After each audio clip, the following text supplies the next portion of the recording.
सबको जय यीशु। प्यारे भाई और बहनों, आत्मदर्शन टीवी की ओर से इस बाइबल स्टडी प्रोग्राम में मैं आप सबों का हार्दिक अभिनंदन करता हूं। पिछले एपिसोड में हमने सामुएल के पहले ग्रंथ का अध्ययन किया और इस बार हम लोग सामुएल के दूसरे ग्रंथ का अध्ययन करेंगे। और सामुएल के दूसरे ग्रंथ के 24 अध्याय है और सामुएल के दूसरे ग्रंथ के अध्ययन के समय मैं 7 बिंदुओं पर प्रकाश डालना चाहता हूँ। सबसे पहले प्रस्तावना, दूसरा सामुएल के दूसरे ग्रंथ का लेखक, तीसरा सामुएल के दूसरे ग्रंथ का समय, चौथा सामुएल के दूसरे ग्रंथ में क्रिस्त, पांचवा सामुएल के दूसरे ग्रंथ के मुख्य शब्द, आयतें और अध्याय, और छठवां सामुएल के ग्रंथ का सर्वेक्षण, सातवां सामुएल के दूसरे ग्रंथ की मुख्य शिक्षा। तो आइए हम पहले बिंदु प्रस्तावना पर आते हैं।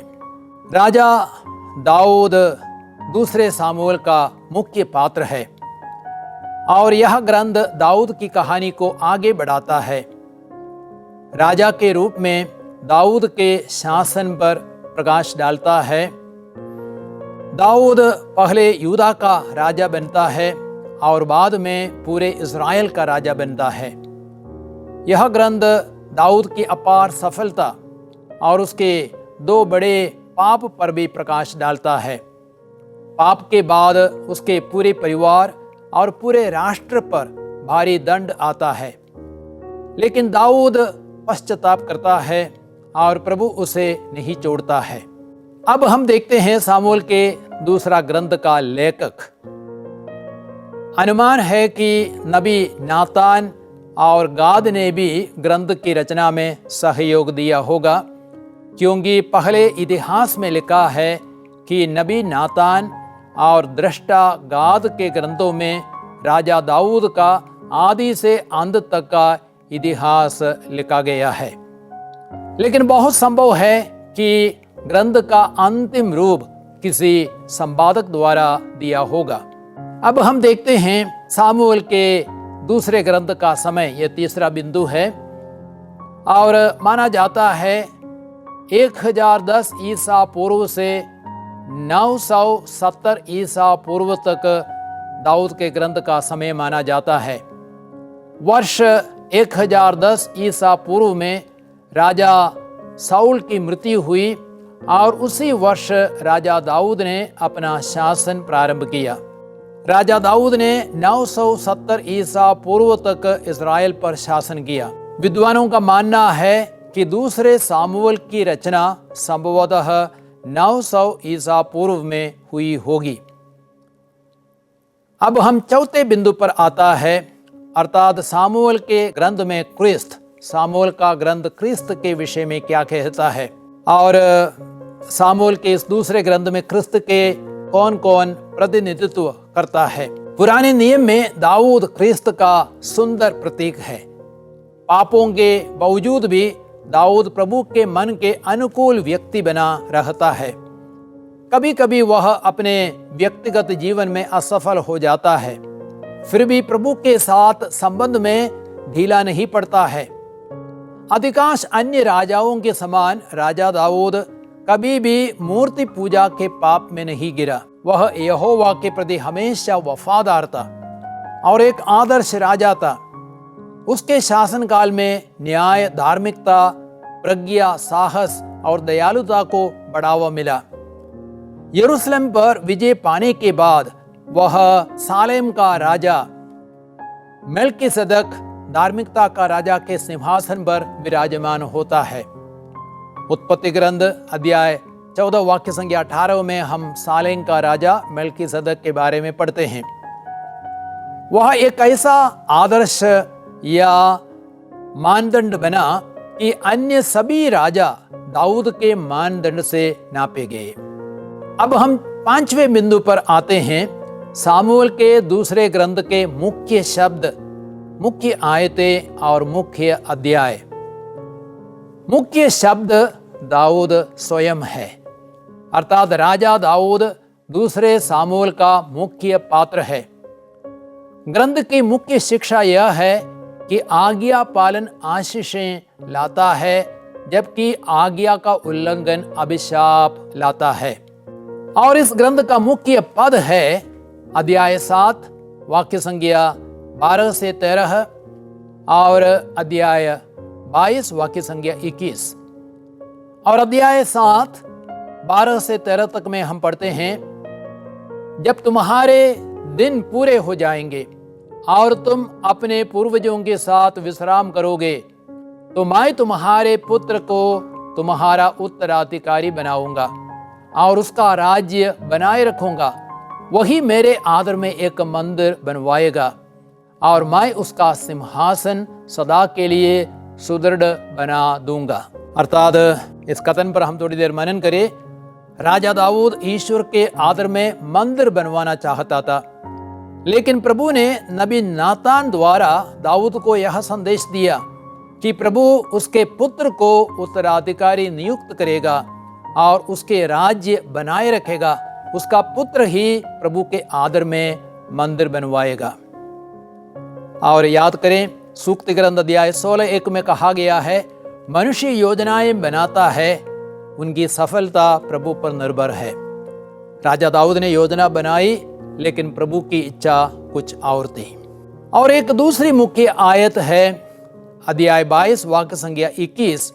वहां पे वचन कहता है, प्रभु मेरी धार्मिकता के अनुरूप मेरे साथ व्यवहार करता है, मेरे हाथों की निर्दोषता के अनुरूप मुझे पुरस्कार देता है। कहने का तात्पर्य यह है, जिस समय प्रभु ने दाऊद को उसके सब शत्रुओं और शाऊल के हाथ से बचा लिया था, उस समय उसने प्रभु के लिए भजन गाया। उसने कहा, प्रभु मेरी चट्टान है, मेरा गढ़, मेरा उद्धारक। प्रभु मेरी धार्मिकता के अनुरूप मेरे साथ व्यवहार करता है, मेरे हाथों की निर्दोषता के अनुरूप मुझे पुरस्कार देता है।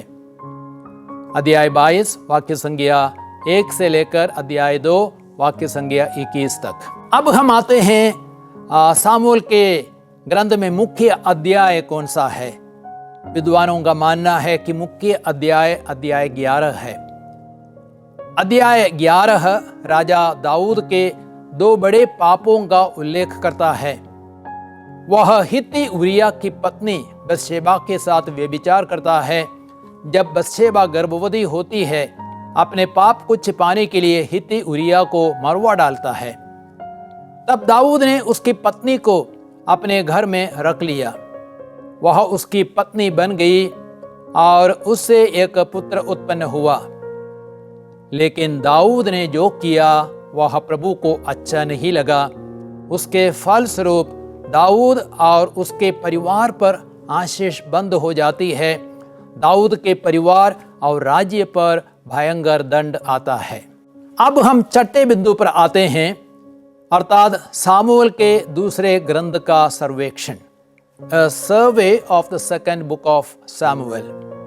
दूसरा सामुएल पहले सामुएल में दी गई दाऊद की कहानी को आगे बढ़ाता है। शाऊल की मृत्यु के बाद वह यूदा का राजा बना और 7.5 वर्षों तक हेब्रोन में शासन किया और बाद में सारे इज़राइल का राजा बना और यरूशलेम में 33 वर्षों तक शासन किया। ग्रंथ को 3 भागों में विभाजित किया जा सकता है और पहला भाग है अध्याय 1 से अध्याय 10 तक। वहाँ पे हम दाऊद की अपूर्व सफलता के बारे में पढ़ते हैं। शाऊल की मृत्यु के बाद वह यूदा का राजा बना और 7.5 वर्षों तक हेब्रोन में शासन किया। अध्याय 1 से 4 तक इन बातों को हम पढ़ते हैं। यद्यपि शाऊल दाऊद को मार डालना चाहता था, फिर भी वह शाऊल की मृत्यु पर आनंद नहीं मनाता है, क्योंकि दाऊद जानता था कि शाऊल प्रभु द्वारा अभिषिक्त व्यक्ति था। शाऊल का सेनापति अब्नेर शाऊल के पुत्र इशबोशेत को सारे इज़राइल का राजा बना दिया था। बाद में अब्नेर इशबोशेत को त्याग देता है और दाऊद को यूदा और इस्राएल का राजा बनाने की योजना बनाता है। लेकिन योआब ने अब्नेर द्वारा अपने भाई असाएल की हत्या के कारण अब्नेर से बदला लिया और उसे मार डाला। उसके बाद इज़राइल के सभी नेता हेब्रोन में राजा के पास आए और उन्होंने दाऊद का इज़राइल के राजा के रूप में अभिषेक किया। इस बात को अध्याय 5 वाक्य संज्ञा 3 में हम पढ़ते हैं। राजा ने अपने सैनिकों के साथ यरूशलेम जाकर यबूसियों पर, जो वहां के निवासी थे, आक्रमण किया।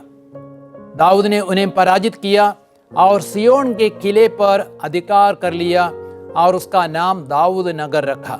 दाऊद ने यरूशलेम को पूरे इस्राएल का नागरिक और धार्मिक केंद्र बनाया। दाऊद के शासनकाल में इस्राएल की राजनैतिक, आत्मिक एवं सैनिक समृद्धि होती गई। दाऊद प्रभु की मंजूषा को यरूशलेम लाता है और ईश्वर के लिए मंदिर बनाना चाहता है। अध्याय 7 में इन बातों को हम पढ़ते हैं। वह प्रभु के अपने राज्य एवं शासन का केंद्र बनाता है, जिसके चलते राष्ट्र पर आशीषों की वर्षा होती है। अध्याय 8 से 10 तक इन बातों को हम पढ़ते हैं। प्रभु दाऊद को उसके सारे कामों में विजयी बनाता गया। अध्याय 8 वाक्य संज्ञा 14 में कहा गया है, दाऊद जहां भी जाता था प्रभु से विजय दिलाता था। अब हम सामुएल के दूसरे ग्रंथ के दूसरे भाग को देखते हैं, अर्थात अध्याय 11, जहां पे हम दाऊद के पापों के बारे में पढ़ते हैं। दाऊद के अपराध थे, उसने व्यभिचार किया और उसने हत्या की, और इस ग्रंथ का निर्णायक बिंदु बन जाता है दाऊद का पाप।